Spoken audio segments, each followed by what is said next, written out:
BJP सरकार मनमुखी कार्य प्रतिवाद विरुद्ध में ब्लॉक घेरिला बीजेडी। कविसूर्यनगर ब्लॉक राजनैतिक अस्थिरता, अध्यक्ष नहांती कि उपाध्यक्ष नहांती, अनेक पद पदवी खाली पड़ी। जनप्रतिनिधि को गौण करी ऑफिसर मनमुखी शासन करुछंती, जार दशा भोगुछंती साधारण जनता। ब्लॉक चाषी मानकर समस्या और सार मिलु नथिबा, निर्वाचित प्रतिनिधि को गुरुत्व दिया जाउ नथिबा, मात्राधिक पीसी कारोबार करिबा, उन्नतीकरण कार्य बाधाप्राप्त आदि अभियोग को नहीं ब्लॉक घेराव करिछि बिजु जनता दल।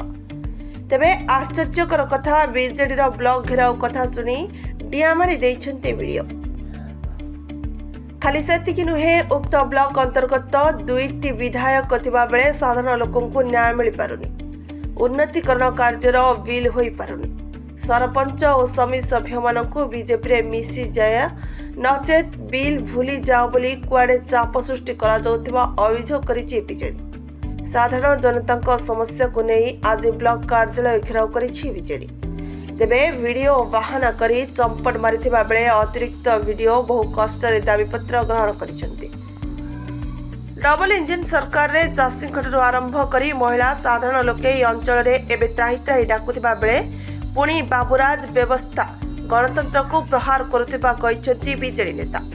आसिका पूर्वतन विधायिका मंजुला स्वाई, सांसद प्रधानी डॉक्टर रंजिता साहू, हरप्रसाद साहू, नचिकेता स्वाई समेत बहु बीजेडी नेता कर्मकर्ता आज घेराव रे सामिल होई सरकार को ऊपर बर्षिछंती। ब्यूरो रिपोर्ट, विकल्प समाचार।